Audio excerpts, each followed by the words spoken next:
Al-Albani rahimahullah.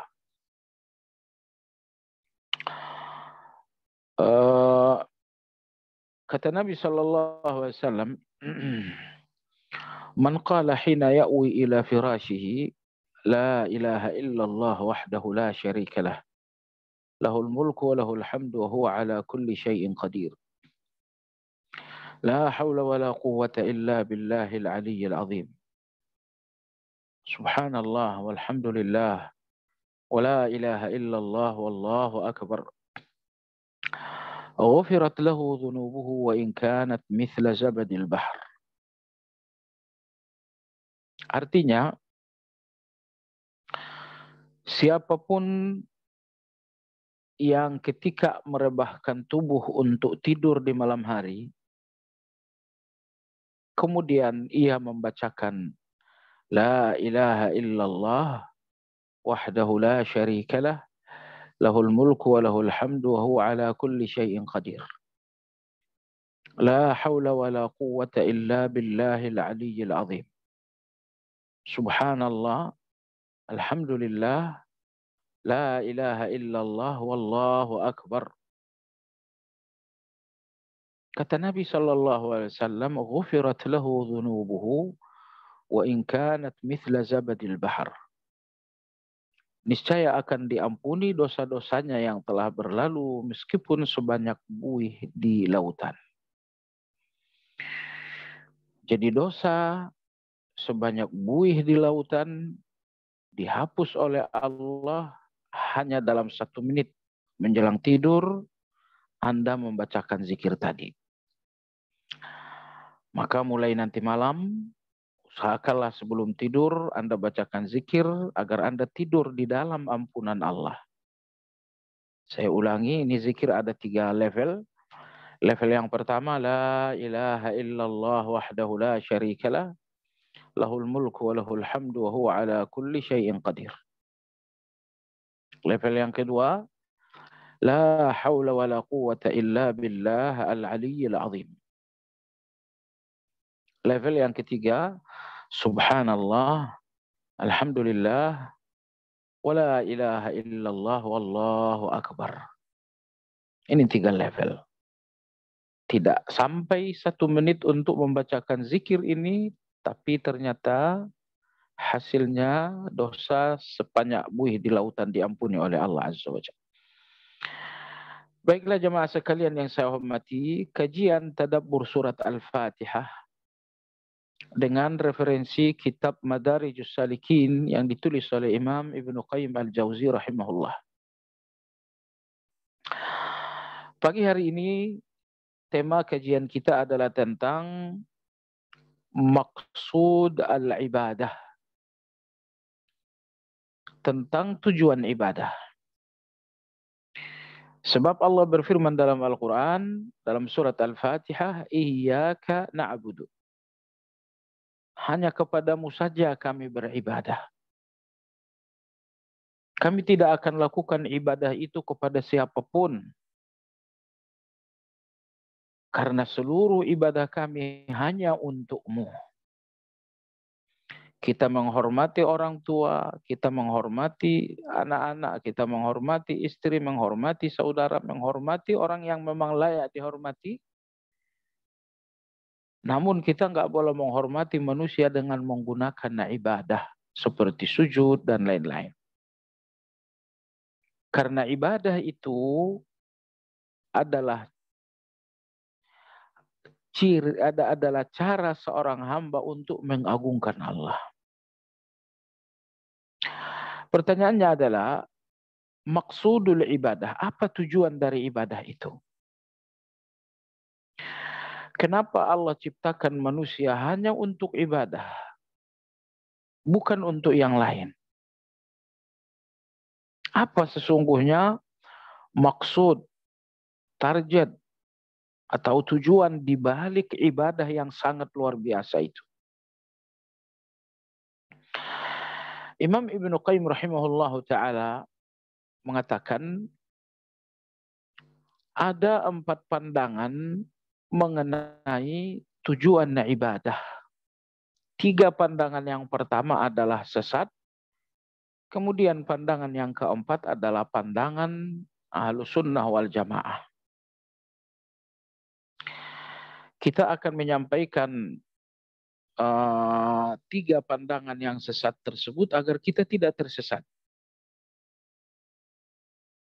Karena sebagian kita mungkin berpikir, kalau sudah sesat untuk apa lagi disebut-sebut?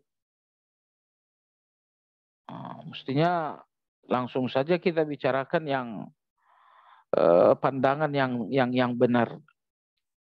Nah, tentunya asumsi tersebut nggak sepenuhnya betul. Karena tingkatan ilmu itu ada dua. Yang pertama mengenal kebenaran, yang kedua mengenal kebatilan. Orang yang hanya mengenal kebenaran dan tidak mengetahui jalan-jalan kebatilan, dikhawatirkan ia akan jatuh pada kebatilan tersebut.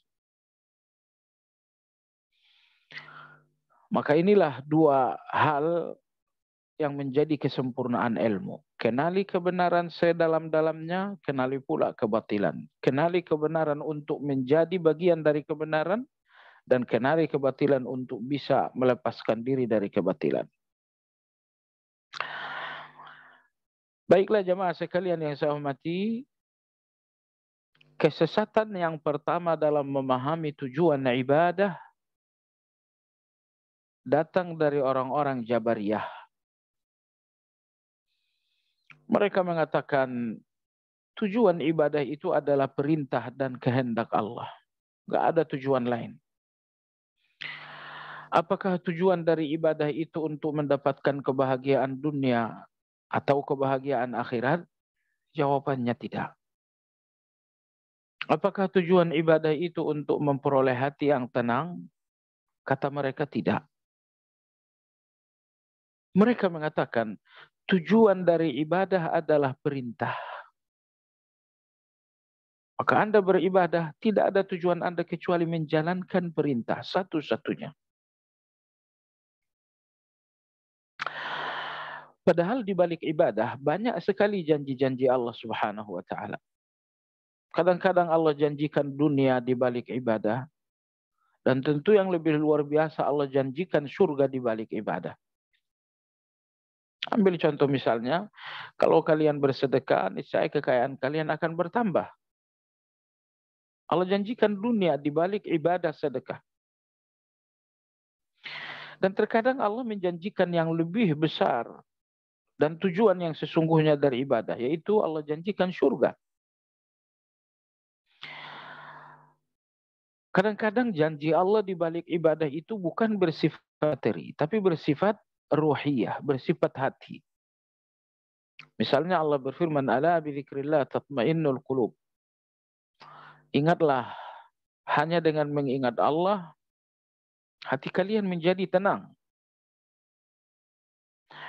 Namun orang-orang Jabariyah ini mengatakan, meski banyak janji-janji Allah di balik ibadah, namun itu bukan tujuan.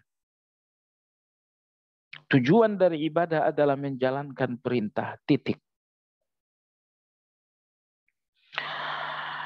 Jemaah sekalian yang saya hormati, Imam Ibnu Qayyim rahimahullah mengatakan bahwa pendapat ini pendapat yang sangat buruk.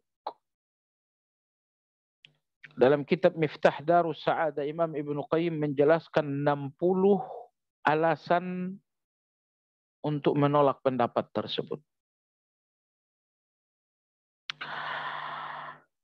Beliau mengatakan, wa haula'i la yajiduna halawatal ibadati wa la ladzataha wa la yatana'amuna biha. Beliau mengatakan, orang-orang Jabariyah yang mengatakan bahwa tujuan ibadah adalah perintah Allah,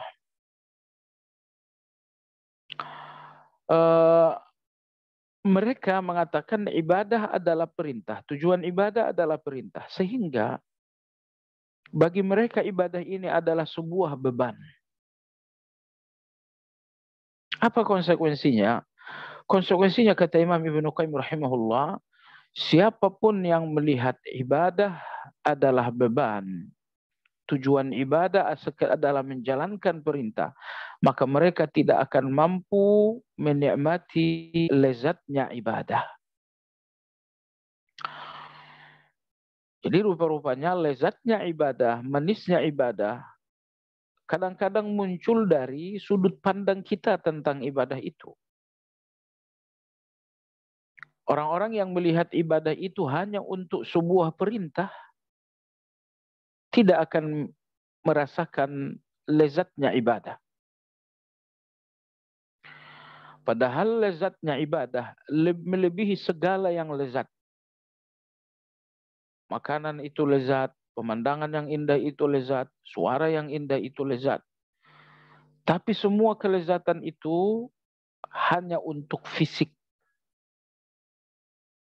Kelezatan yang paling agung adalah kelezatan untuk hati. Itulah ibadah.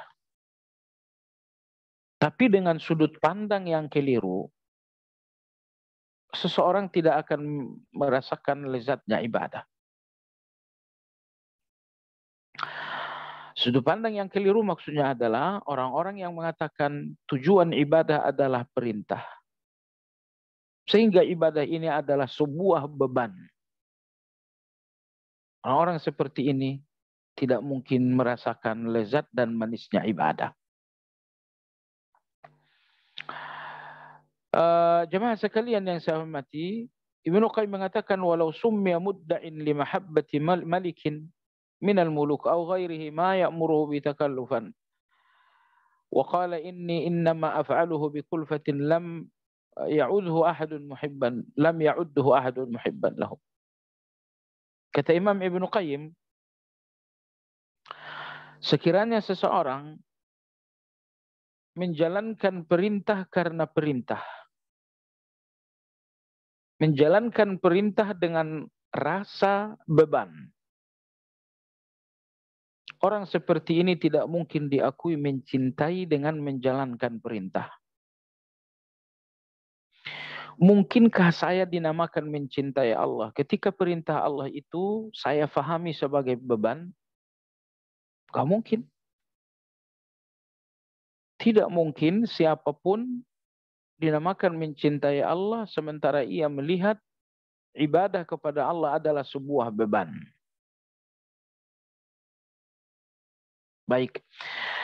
Maka seseorang dinamakan mencintai Allah ketika memahami ibadah sebagai hubungan dengan Allah, sebagai alaqah dengan Allah. Adapun orang-orang yang memahami ibadah sebagai beban, mereka tidak dinamakan mencintai Allah. Jadi ketaatan-ketaatan mereka kepada Allah, namun merasakan ketaatan-ketaatan itu sebuah beban, ketaatan-ketaatan tersebut tidak dapat dikatakan sebagai cinta. Dia taati Allah dengan salat, tapi dia merasa salat itu beban. Dia taati Allah dengan tilawah, tapi dia merasakan tilawah itu beban. Dia tidak dinamakan mencintai Allah dengan segala ketaatan-ketaatan yang dianggap sebagai beban. Ini sudut pandang yang pertama tentang apa tujuan ibadah. Sudut pandang yang kedua tentang tujuan ibadah datang dari orang-orang Qadariyah. Mereka mengatakan ibadah itu punya tujuan, punya manfaat, punya hikmah, tapi hikmah yang kembali kepada manusia. Misalnya kalian kita salat untuk mendapatkan rezeki. Tujuan salat itu adalah sebuah manfaat untuk kita, yaitu rezeki. Misalnya disebabkan karena sedekah, kekayaan kita semakin berkembang.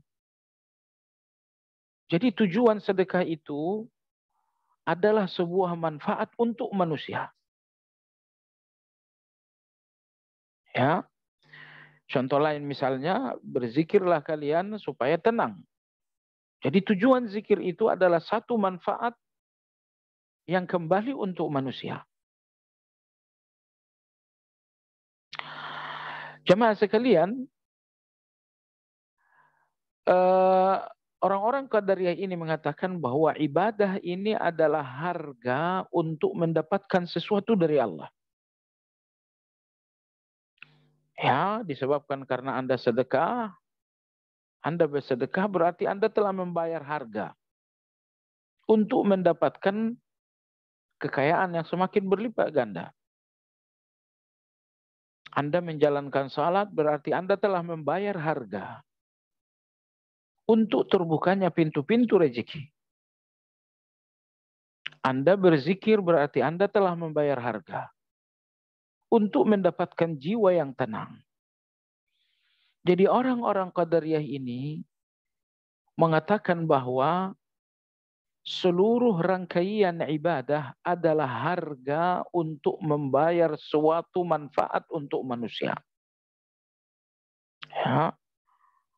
Sehingga tujuan dari ibadah itu adalah satu manfaat untuk manusia. Tujuan ibadah itu adalah sebuah harga untuk mendapatkan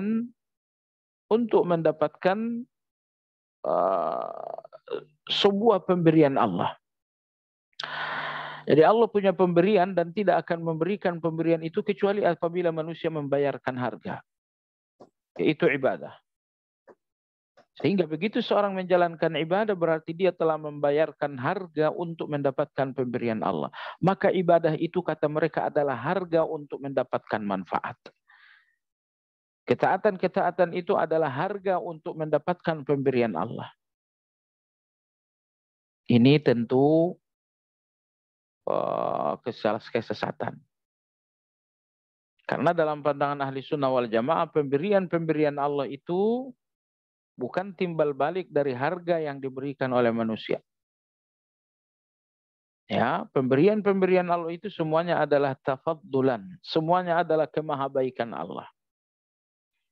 Anda bersedekah sehingga kekayaan bertambah banyak. Apakah kekayaan yang berkembang ini sebagai timbal balik dari Anda bersedekah? Ahli sunnah mengatakan tidak. Harta yang berkembang disebabkan karena sedekah adalah kebaikan dan kemurahan Allah. Disebabkan Anda menjalankan salat, maka terbukalah pintu-pintu rezeki. Apakah pintu-pintu rezeki yang terbuka ini sebuah timbal balik atas harga yang telah Anda lakukan yaitu salat? Ahlussunnah wal Jamaah mengatakan tidak. Pintu-pintu rezeki yang terbuka disebabkan karena salat adalah kemurahan Allah, kebaikan Allah. Jadi semua manfaat yang dihasilkan dari ibadah adalah kemurahan dan kemahabaikan Allah. Bukan timbal balik atas apa yang dilakukan oleh manusia. Kenapa demikian? Karena yang memberikan Anda ibadah itu adalah Allah. Lalu yang memberikan Anda hasil dari ibadah adalah Allah juga. Anda sholat, yang memberikan Anda sholat adalah Allah. Lalu yang membukakan pintu rezeki setelah Anda sholat adalah Allah juga. Tidak mungkin memahami rezeki yang terbuka setelah sholat sebagai timbal balik atas ibadah yang Anda lakukan. Karena ibadah yang Anda lakukan itu sendiri adalah pemberian Allah. Allah yang memberikan Anda sedekah. Kemudian Allah membalas apa yang ia berikan itu dengan melipat gandakan kekayaan. Maka ibadah, kemudian hasil dari ibadah, dua-duanya adalah kebaikan Allah Azza wa Jalla. Allah yang memberikan kita salat, sebab Allah yang memberikan taufik dalam hati untuk kemudian kita salat. Ketika Allah berikan salatnya, kemudian Allah berikan pula balasannya. Maka salat itu adalah kebaikan Allah. Balasan atas salat itu pun kebaikan Allah juga. Sedekah adalah pemberian Allah ketika Allah menggerakkan hati Anda untuk bersedekah. Lalu setelah itu Allah pun membalas sedekah Anda dengan kekayaan yang semakin banyak. Dua-duanya adalah kemahabaikan Allah. Allah maha baik ketika Allah berikan Anda sedekah, dan Allah maha baik pula ketika Allah berikan Anda hasil dari sedekah tersebut.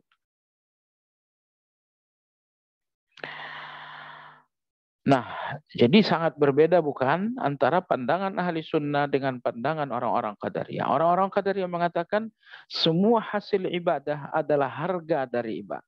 Adalah harga atas ibadah. Anda jalankan ibadah itu adalah harga untuk mendapatkan hasil dari ibadah. Maka balasan-balasan Allah atas ibadah Anda sesungguhnya adalah timbal balik wajib. Balasan-balasan Allah atas kebaikan Anda sesungguhnya adalah imbas ataupun timbal balik. Baik. Kemudian pandangan sesat yang ketiga dalam memahami tujuan ibadah datang dari kaum tasawuf yang menyimpang. Harus kita katakan embel-embel menyimpang, tasawuf yang menyimpang. Karena nggak sepenuhnya orang-orang tasawuf seperti itu.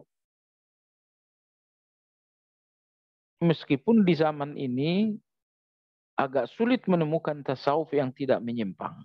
Tapi bagaimanapun harus diakui ada orang-orang tasawuf yang tidak menyimpang.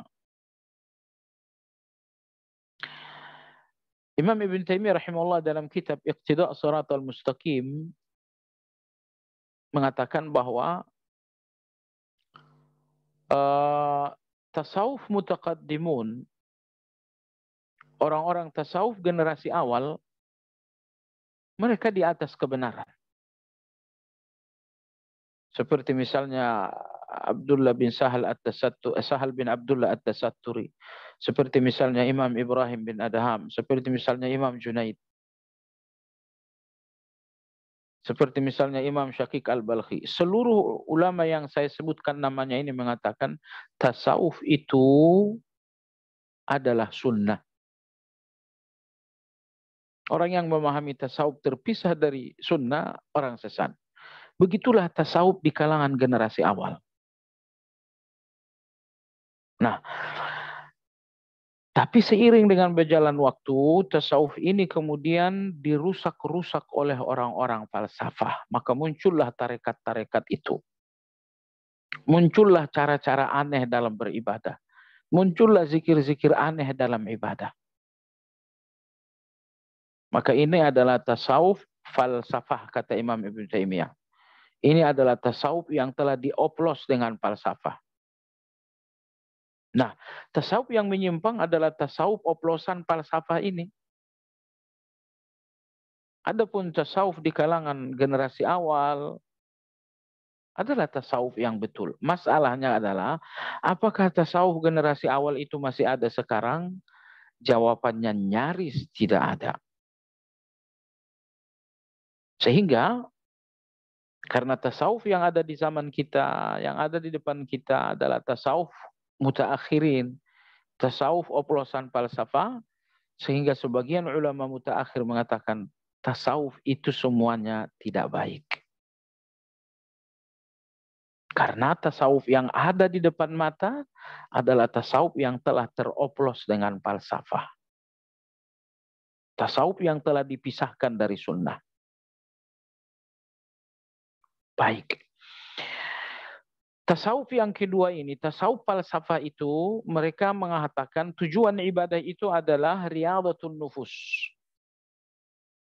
Tujuan ibadah itu adalah melatih jiwa, mendidik jiwa.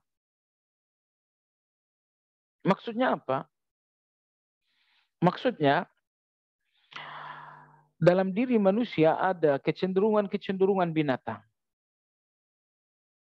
Dalam diri manusia ada sifat-sifat binatang. Dan sifat-sifat binatang ini tidak akan hilang kecuali dengan ibadah. Maka tujuan ibadah mengeluarkan manusia dari segala sifat-sifat binatang yang ada dalam dirinya. Contoh, monyet punya sifat rakus. Anda berikan satu pisang, dia tangkap dengan tangan kanan. Pisang yang kedua ditangkap dengan tangan kiri. Pisang yang ketiga ditangkap dengan kaki kanan. Pisang keempat ditangkap dengan kaki kiri. Pisang yang kelima diambil dengan mulutnya. Pisang yang keenam, dia buang salah satunya untuk mendapatkan yang keenam. Jadi betapa rakusnya monyet itu. Maka rakus, tamak adalah salah satu sifat yang menonjol dari binatang bernama monyet.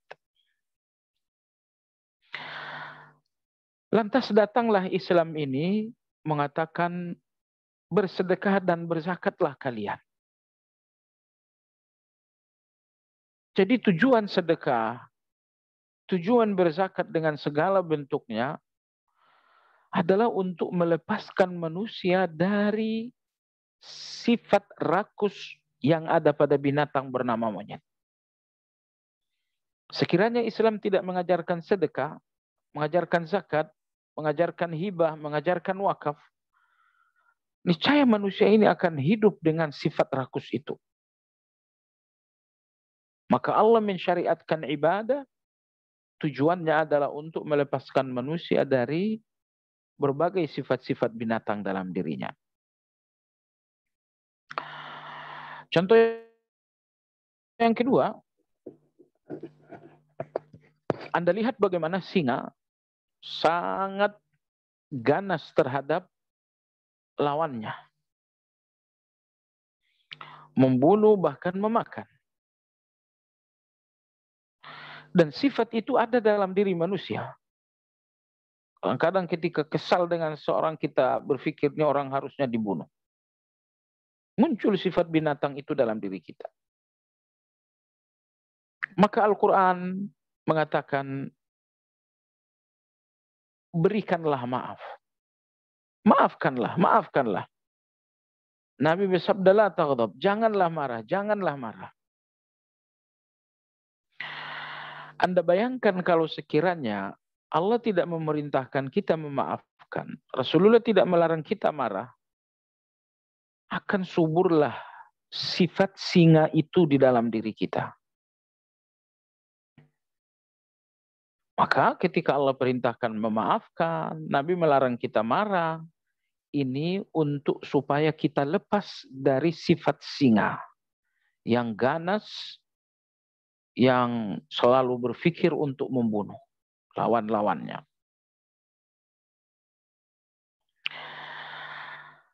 Anda lihat ayam misalnya, nyaris setiap menit bagaimana ayam itu kawin dengan betinanya. Keinginan untuk kawin itu ada dalam diri manusia. Namun Allah Subhanahu wa taala melarang zina, dan Allah Subhanahu wa taala memerintahkan pernikahan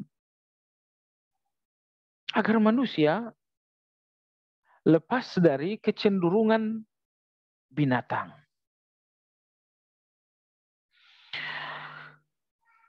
Inilah pandangan tasawuf, falsafah tentang tujuan ibadah. Jadi tujuan ibadah kata mereka adalah untuk melepaskan manusia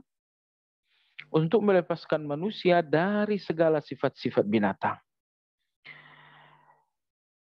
Sekiranya tidak ada ibadah, niscaya manusia akan memiliki sifat-sifat binatang yang membahayakan dirinya dan membahayakan orang lain. Jemaah sekalian yang saya hormati, meskipun apa yang disampaikan oleh orang-orang tasawuf ini tidak keliru, tapi bukan itu tujuan yang sesungguhnya dari ibadah. Betulkah ibadah itu untuk melepaskan manusia dari kebinatangan? Betul. Tapi apakah itu satu-satunya tujuan dari ibadah? Bukan. Jadi kekeliruan orang-orang tasawuf dalam hal ini karena mereka mengabaikan tujuan yang sesungguhnya dari ibadah. Jemaah sekalian yang saya hormati, inilah 3 kekeliruan dalam memahami tujuan ibadah. Orang-orang Jabariyah mengatakan tujuan ibadah adalah perintah. Sehingga setiap ibadah adalah sebuah beban. Kekeliruan yang kedua adalah kekeliruan orang-orang Qadariyah. Mereka mengatakan tujuan ibadah adalah untuk mendapatkan manfaat dari Allah. Manfaat yang tidak diperoleh oleh manusia kecuali dengan membayarkan harga. Maka setiap ibadah adalah harga untuk mendapatkan sesuatu dari Allah. Dan apa yang Allah berikan karena ibadah adalah sebuah timbal balik atas harga yang telah dibayarkan oleh manusia. Ini pandangan orang Qadariyah. Pandangan yang ketiga adalah orang-orang tasawuf falsafi. Mereka mengatakan bahwa tujuan ibadah adalah untuk membersihkan manusia dari sifat-sifat binatang. Sebab tanpa ibadah akan tumbuhlah dalam diri manusia karakter-karakter binatang. Dan hanya ibadah itu yang melepaskan dan membersihkan manusia dari karakter-karakter binatang itu. Sekali lagi, pernyataan orang-orang tasawuf falsafi ini tidak sepenuhnya salah. Kekeliruannya karena mereka mengabaikan tujuan yang sesungguhnya. Karena Anda lihat dalam salat, kita bahkan nggak boleh menyamai binatang. Ya, kata Nabi SAW, janganlah kalian sujud seperti anjing. Janganlah kalian duduk seperti anjing. Janganlah kalian merunduk seperti onta. Jadi menyamai binatang memang menyalahi binatang. Memang salah satu tujuan dari ibadah dalam Islam. Tapi bukan itu tujuan utama. Lantas, satu-satunya yang benar dalam hal ini adalah pandangan Ahlus Sunnah wal Jamaah. Lantas apa pandangan Ahlus Sunnah wal Jamaah tentang ibadah? Kata Imam Ibn Qayyim rahimahullah, fa'lam anna sirral ubudiyyati wa ghayataha wa hikmataha innama yattali'u 'alayha man 'arafa sifatir Rabb 'azza wa jalla wa lam yu'attilha. Subhanallah. Kata Imam Ibn Qayyim, ketahuilah bahwa rahasia besar di balik sebuah ibadah, rahasia besar yang menjadi tujuan dan hikmah ibadah, tidak akan difahami kecuali orang-orang yang mengenal sifat-sifat Allah. Subhanallah. Jadi apa tujuan ibadah? Apa rahasia besar di balik ibadah ini? Kata Imam Ibn Qayyim rahimahullahu ta'ala, rahasia besar dan tujuan besar di balik ibadah tidaklah difahami kecuali orang-orang yang mengenal Allah. Apabila seseorang mengenal Allah, mereka pun akan mengenal rahasia dan tujuan dari ibadah.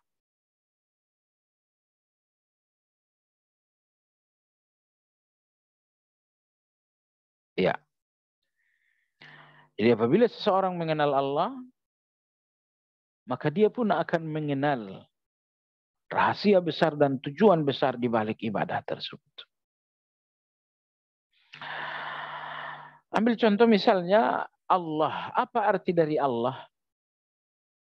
Allah artinya adalah yang maha diibadahi penuh dengan cinta. Yang maha diibadahi penuh dengan cinta. Itulah arti dari Allah. Kalau begitu ibadah yang kita jalankan adalah makna dari nama Allah itu. Saya ulangi, Allah artinya yang maha diibadahi penuh dengan cinta.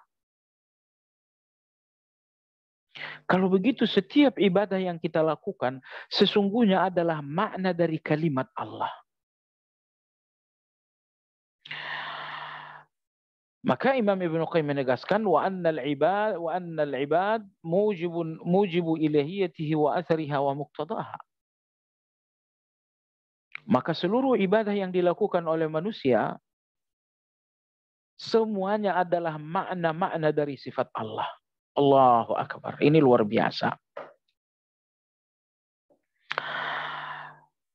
Jemaah sekalian yang saya hormati, setiap ibadah adalah makna dari sifat-sifat Allah. Maka orang yang mengenal sifat Allah secara mendalam, merekalah yang memahami tujuan dari ibadah. Saya berikan contoh yang kedua. Anda beribadah dengan cara berdoa. Anda berdoa, Anda meminta. Ternyata ibadah Anda yang bernama doa ini adalah makna dari sifat Allah Al-Mujib. Allah Maha mengabulkan. Al-Qarib, Allah Maha dekat. Allah Maha mengabulkan, lalu Anda berdoa. Maka doa-doa Anda sejatinya adalah makna dari sifat Allah Al-Mujib yang Maha mengabulkan.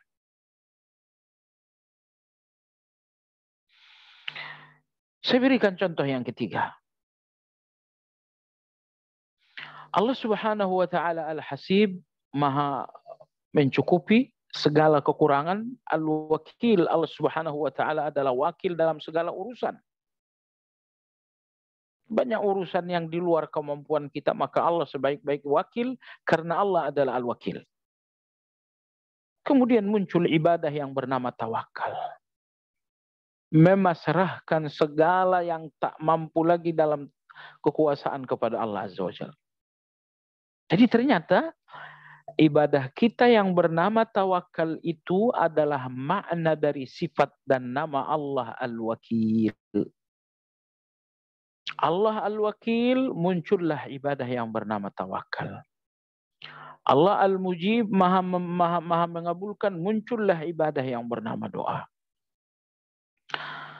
Jadi kesimpulan, semua ibadah-ibadah kita adalah makna dari sifat-sifat Allah. Semua ibadah-ibadah kita adalah sebuah konsekuensi dari nama-nama Allah. Oleh sebab itu tadi Imam Ibnu Qayyim mengatakan bahwa banyak ibadah tujuannya tidak difahami seorang kecuali ketika dia memahami Allah, memahami sifat-sifat Allah. Kalau Anda memahami Allah Al-Wakil, Anda pun akan tahu kenapa Anda tawakal. Kalau Anda memahami Allah Al-Mujib, Maha mengabulkan, As-Sami', Maha mendengar, niscaya Anda pun akan tahu kenapa Anda harus berdoa. Anda bersedekah, kenapa Anda bersedekah? Karena Allah Subhanahu wa taala Al-Karim, karena Allah Subhanahu wa taala maha pemurah. Allah lapangkan Anda karena Allah Karim, karena Allah Rahman, karena Allah Razzaq. Lalu Anda pun diperintahkan oleh Allah untuk sedekah. Maka perintah untuk Anda sedekah, sedekah Anda adalah makna dari nama Allah Al-Karim. Allah berfirman dalam Al-Quran, wahsin kama ahsanallahu ilaik. Berbuat baiklah sebagaimana Allah pun berbuat baik kepada kalian. Allah berbuat baik dengan memberikan rezeki kepada kalian, maka berbuat baiklah dengan memberikan rezeki itu juga kepada orang yang tidak mampu. Jadi ini satu analisa yang sangat mendalam dari Ahlus Sunnah wal Jamaah bahwa tujuan dari ibadah adalah Allah. Jadi tujuan dari ibadah bukan untuk mendapatkan sesuatu dari Allah. Tujuan dari ibadah tidak sekedar melepaskan manusia dari binatang. Tapi tujuan dari ibadah adalah Allah, karena setiap ibadah adalah makna dan tafsir dari nama-nama Allah. Oleh karena Allah Ar-Razzaq, kita pun bersedekah. Coba lihat, sedekah kita ini adalah tafsir dari nama Allah Ar-Razzaq. Oleh karena Allah Maha mendengar, Maha mengabulkan, maka kita berdoa. Maka doa-doa kita ini adalah sebuah pengakuan terhadap nama Allah As-Sami' dan Al-Mujib. Oleh karena Allah Subhanahu wa taala Al-Wali, Maha menolong, Al-Wakil, Maha menjadi wakil dalam segala ketidakmampuan, maka kita bertawakal. Maka tawakal kita adalah sebuah pengakuan terhadap sejumlah nama-nama Allah, bahkan tawakal kita ini adalah tafsir dari sejumlah nama Allah. Jadi nama-nama Allah, sifat-sifat Allah harus menghasilkan tafsir-tafsir yang dinamakan dengan ibadah. Jadi ibadah-ibadah ini adalah tafsir dari nama-nama Allah dan sifat-sifat Allah. Sehingga tujuan dari ibadah adalah Allah. Tujuan dari ibadah adalah Allah. Imam Ibnu Qayyim rahimahullah ta'ala mengatakan fa aslul ibadati mahabbatullah bal ifraduhu bil mahabbah. Maka inti dari ibadah itu adalah mencintai Allah. Itu intinya. Inti dari ibadah adalah mencintai Allah Subhanahu wa ta'ala. Kenapa Anda berdoa? Karena Anda mencintai Allah yang Maha mendengar. Maka Anda ingin menyapa Allah dengan doa-doa Anda. Kenapa Anda berzikir? Karena Anda mencintai Allah yang Maha mendengar. Lantas Anda ingin menyapa Allah dengan zikir-zikir Anda. Anda ingin berbicara dengan Allah dengan zikir-zikir itu. Kenapa Anda bertawakal? Karena Anda mencintai Allah yang Maha menolong. Jadi tidak ada ibadah tanpa cinta. Karena setiap ibadah adalah cara seorang hamba untuk mencintai Allah Azza wa Jalla. Nah, sebagai penutup, Imam Ibnu Qayyim rahimahullah ta'ala mengatakan, namun tidak dinamakan cinta kalau tidak mengikuti perintah. Ini bantahan lagi terhadap sebagian ahli-ahli tasawuf. Tidak dinamakan cinta kalau tidak ada ketundukan dan ketaatan. Maka dalam Al-Quran, Allah Subhanahu wa ta'ala mensyaratkan ketaatan itu untuk satu cinta. Dalam surat Al-Imran ayat 31 Allah berfirman, "Qul in kuntum tuhibbunallaha fattabi'uni." Katakan kalau kalian memang mencintai Allah maka ikutilah Nabi. Ikuti agamanya, ikuti sunnah-sunnahnya. Ayat ini membantah orang-orang Yahudi. Sebab orang-orang Yahudi mengatakan nahnu abna'ullah wa ahibba'u. Kami ini anak-anak Tuhan. Dan kami ini adalah orang-orang yang dicintai oleh Tuhan. Lalu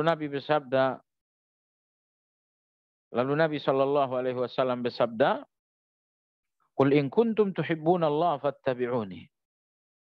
Katakan Muhammad, kalau memang kalian mencintai Allah, maka ikutilah aku. Jadi kalian tidak dinamakan cinta kepada Allah sebelum taat kepada Nabi sallallahu alaihi wasallam. Kata Imam Ibnu Qayyim, "Faja'ala ittiba'a rasulihi masyrutan bimahabbatihim wa syartan limahabbatillah." Ya, maka Allah Subhanahu wa taala mensyaratkan cinta dengan ittiba'. Kalian cinta kepada Allah tapi tidak mau mengikuti Nabi, itu cinta yang percuma. Karena cinta itu ada dalam hati manusia. Cinta itu berada di suatu lokasi yang sangat tersembunyi, yaitu di balik jiwa manusia. Sehingga dibutuhkan bukti konkret dari cinta tersebut. Nah, bukti konkret dari cinta yang tersembunyi di dalam hati itu adalah ittiba', mengikuti Nabi Shallallahu Alaihi Wasallam, mengikuti agamanya yaitu Islam. Lalu setelah sampai di dalam Islam, mengikuti sunnahnya pula dalam berislam. Orang-orang Yahudi, mereka tidak mengikuti Nabi artinya mereka nggak mengikuti Islamnya Nabi. Dan ahli-ahli bidah, mereka tidak mengikuti Nabi dalam menjalankan Islam. Maka mengikuti Nabi memiliki dua tingkatan. Pertama, ikuti agamanya. Yang kedua, ikuti sunnahnya dalam menjalankan agama tersebut. Orang Yahudi tidak mau mengikuti agamanya. Ahli-ahli bidah nggak mau mengikuti sunnahnya dalam menjalankan agama tersebut. Padahal mengikuti Nabi SAW mencakup keduanya, yakni mengikuti agama dan mengikuti sunnah dalam menjalankan agama tersebut. Dan Allah Subhanahu wa taala melalui ayat 31 surat Al-Imran menegaskan bahwa tidak dinamakan seseorang cinta kepada Allah Subhanahu wa taala sebelum cinta itu dia buktikan dengan ketundukannya kepada Nabi Shallallahu Alaihi Wasallam. Maksudnya sebelum ia buktikan cintanya itu dengan mengikuti Nabi Shallallahu Alaihi Wasallam. Ya, jadi ada orang yang mengaku cinta tapi tidak dicintai oleh Allah. Ya, siapa itu? Mereka-mereka yang tidak berittiba. Mereka-mereka yang enggak mengikuti Nabi Shallallahu Alaihi Wasallam. Mereka imani Allah, tapi mereka enggak mau mengikuti Nabi SAW. Mereka ini adalah orang-orang yang bertepuk sebelah tangan. Mereka cinta kepada Allah, tapi Allah enggak cinta kepada mereka. Ya, dan ingat, yang terpenting bukan soal Anda cinta kepada Allah, bukan itu yang penting. Yang penting adalah apakah Allah cinta kepada Anda. Saya ulangi, tidak penting Anda cinta kepada Allah, tapi yang penting Allah cinta kepada Anda. Karena cinta kepada Allah, namun Allah nggak cinta kepada Anda, ini orang-orang Yahudi nih. Ya, mereka-mereka ini mengaku cinta kepada Allah, tapi Allah nggak cinta kepada mereka. Maka saya katakan tadi, tidak penting Anda mencintai Allah, yang penting adalah Allah mencintai Anda. Lantas kapan Allah mencintai Anda? Jawabannya ketika Anda mencintai Allah dengan cara mengikuti Nabi. Ikuti agamanya, lalu ikuti sunnah beliau dalam menjalankan agama tersebut.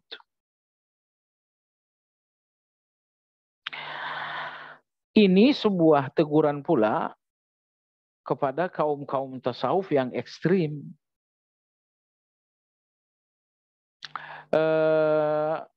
Ada satu istilah, saya kira di Indonesia juga istilah ini sangat populer. Wali majzub. Yaitu waliullah yang akal sehatnya udah hilang. Ya, jadi ada wali-wali tertentu sudah nggak punya akal sehat lagi. Mereka adalah wali-wali Allah yang akal sehatnya telah terbang menuju Allah. Mereka adalah orang-orang yang gila mencintai Allah. Mereka mencintai Allah sampai gila. Oh, itu dinamakan wali majzub. Waliullah yang mencintai Allah sampai gila. Anda lihat, bukan Anda lihat, mungkin Anda pernah dengar, terlepas benar atau tidak, tapi ini cerita ada di seantero dunia. Kisah tentang Kais dan Laila.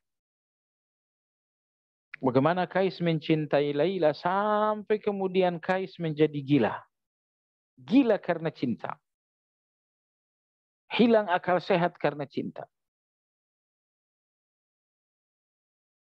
Orang-orang tasawuf menyebutkan ini dinamakan wali majzub. Ketika seorang mencintai Allah sampai ia gila. Apakah ada orang seperti itu? Jawabannya ada. Ya, dan saya pernah menemukan buktinya. Ya, seseorang yang awalnya melakukan suluk. Suluk itu berzikir kepada Allah di dalam kelambu-kelambu. Berzikir, berzikir, berzikir, sampai akhirnya beliau menjadi gila. Gila, jadi nggak punya akal sehat lagi. Bahkan malam-malam tertentu, dia telanjang bulat di dalam rumahnya. Khusus malam Jumat, dia telanjang bulat dalam rumah. Nah, dalam hasanah tasawuf ini sangat luar biasa. Tentu sekali lagi saya katakan tasawuf falsafi. Wali majzub ini sangat luar biasa. Sampai-sampai Imam Ibn Taimiyah rahimahullah dalam kitab Risalatul Ubudiyah, beliau menceritakan di Syam, di zaman beliau, di negeri Syam di zaman beliau, pernah gubernur Syam berjalan ke pasar, tiba-tiba dia menemukan seorang laki-laki yang gila. Ketika dikatakan laki-laki ini gila karena luar biasa dalam ibadah, luar biasa dalam mencintai Allah, akhirnya sang gubernur Syam turun dari kereta, lalu berjalan menjumpai orang gila, menyalaminya dan mencium tangan serta mencium kepalanya. Gubernur itu mengatakan, akal sehatnya telah terbang menuju Allah. Sehingga yang tersisa untuk kita adalah raganya yang tidak punya kesadaran. Allahu Akbar. Dari mana hal ini muncul? Maka tadi saya katakan, mengikuti Nabi itu memiliki dua tingkatan. Ikuti agamanya dan ikuti caranya dalam beragama tersebut. Banyak orang yang telah mengambil agamanya, mereka Muslim. Tapi mereka nggak menjalankan Islam itu seperti cara Nabi. Lalu jemaah sekalian, apakah ada wali lebih dari para nabi? Tidak ada. Jadi puncak teragung dari wali-wali adalah sosok para nabi-nabi. Namun apakah ada nabi-nabi ini yang mencintai Allah sampai menjadi gila yang dinamakan dengan wali majzub itu? Alhamdulillah enggak ada. Semua nabi-nabi mencintai Allah dan tidak ada yang gila. Justru makin seseorang mencintai Allah, akal sehatnya semakin sehat. Gak ada orang yang mencintai Allah sampai gila. Mencintai sampai gila adalah cinta kepada selain Allah. Mencintai harta sampai gila, mencintai jabatan sampai gila. Anda udah lihat sendiri musim pemilu. Ya, mencintai lawan jenis sampai gila. Anda lihat kisah Kais dan Laila. Jadi cinta berakhir gila itu cinta kepada selain Allah.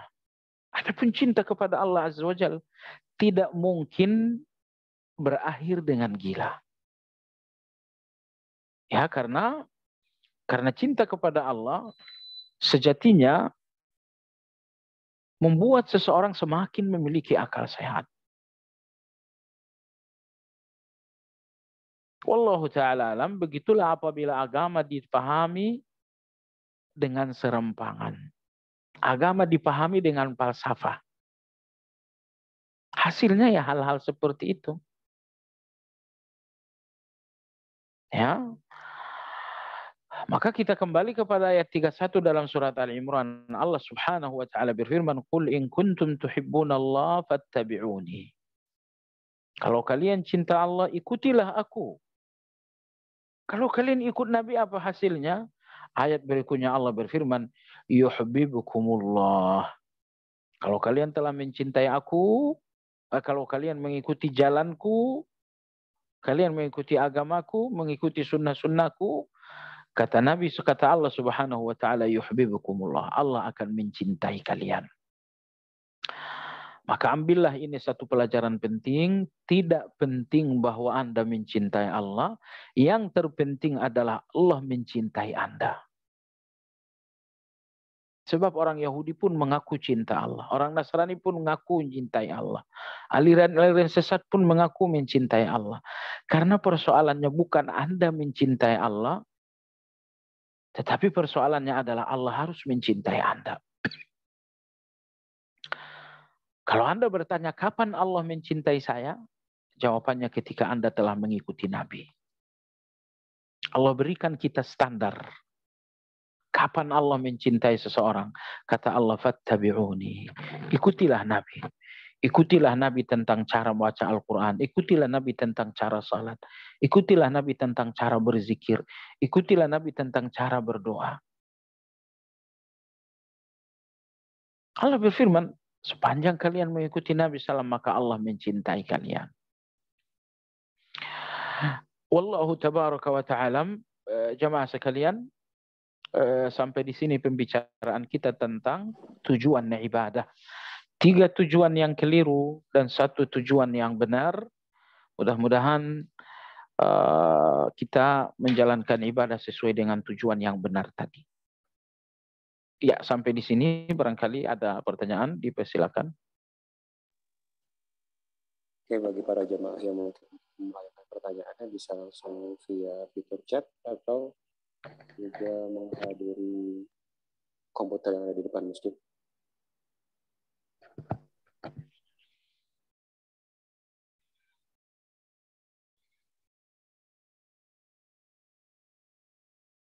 Ya. Iya, tafadhalu, barangkali ada pertanyaan, dipersilakan. Ada Ustaz, sebentar. Oke.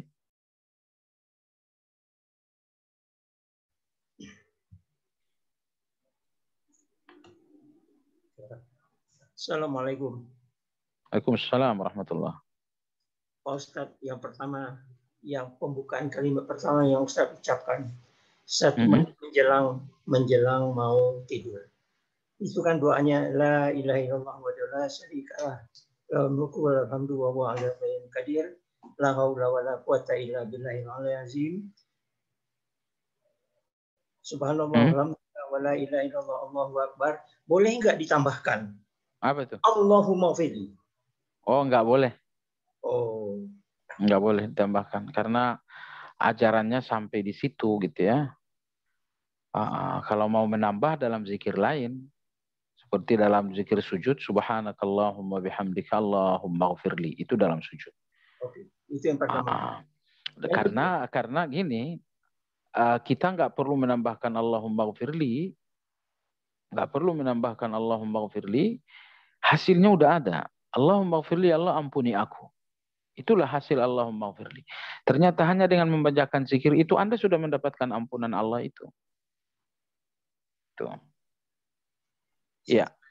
Yang kedua, Pak Ustadz, mohon maaf, ini terjadi di luar dari konteks ya. Apakah memang zikir yang 1 hari pagi apa sore kita sampaikan dengan membacakan Alhamdulillah 100 kali sama dengan bersedekah dengan 100 ekor kuda perang? Gimana? Dengan membaca Al-Fatihah 100 kali, membaca Alhamdulillah 100 kali, apakah ini sama dengan kita bersedekah dengan 100 ekor kuda perang? Mohon kejelasan. Kalau nggak salah kita udah pernah sampaikan pada pertemuan sebelumnya gitu ya, bahwa memang ada riwayat seperti itu. Ya. Di antara yang pernah menceramahkan itu mendiang Syekh Ali Jabir. Gitu ya. Seakan-akan dia telah bersedekah 100 unta gitu kan. 100 ekor kuda perang. Iya, tingkatan-tingkatannya. Iya. Coba saya periksa lagi hadis itu bunyi redaksinya seperti apa gitu ya. Iya, menyusul. Pertanyaan berikutnya sambil saya cari hadisnya. Syukran. Allah barik fiik. Assalamualaikum warahmatullahi wabarakatuh. Assalamualaikum warahmatullahi wabarakatuh. Ya, mungkin dari jamaah ada yang ingin mengajukan pertanyaan lagi, ya online atau di depan komputer.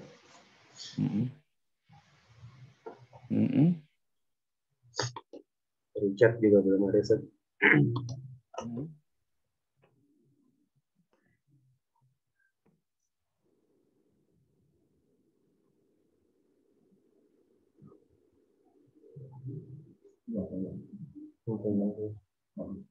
Ustaz, mungkin kita cukupkan Ustaz, karena juga sudah waktu syurum.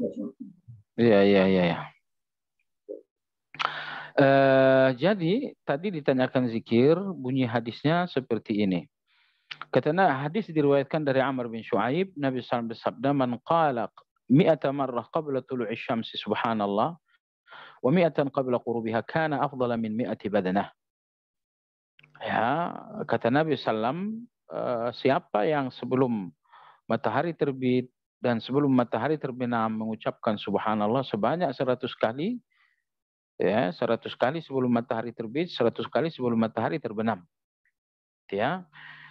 Siapa yang membacakan zikir seperti itu, seakan-akan ia telah bersedekah sebanyak 100 ekor unta.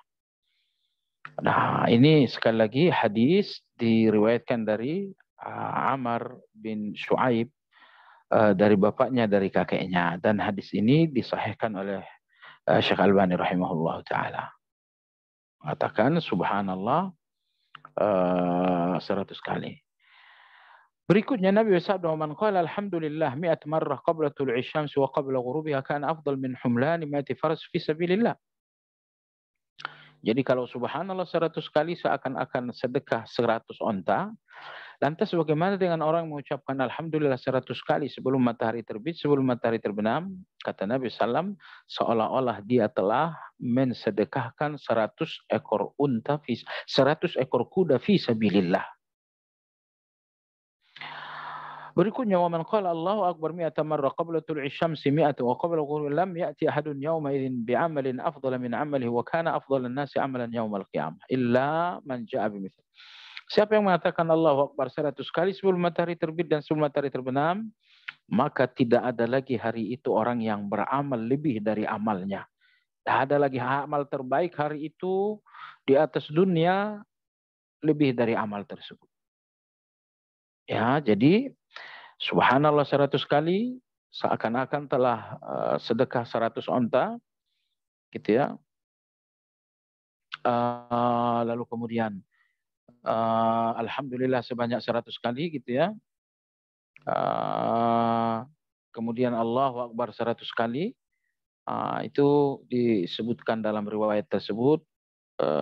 Kalau subhanallah onta, kalau alhamdulillah kuda fisabilillah, kalau Allahu Akbar tidak ada lagi kata Nabi amal yang lebih mulia dari hal itu. Hadis ini diriwayatkan Imam Nasai dan disahihkan oleh Syekh Albani rahimahullahu taala. Wallahu taala alam. Ya, demikian barangkali kajian kita hari ini, mudah-mudahan bermanfaat. Kita sudahi dengan zikir kafaratul majlis. Subhanakallahumma wa bihamdika asyhadu an la ilaha illa anta astaghfiruka wa atubu ilaik. Alhamdulillah rabbil alamin. Assalamualaikum warahmatullahi wabarakatuh. Waalaikumsalam warahmatullahi wabarakatuh. Pada Ustadz yang telah menyampaikan materi pada hari ini, semoga menjadi keberkahan.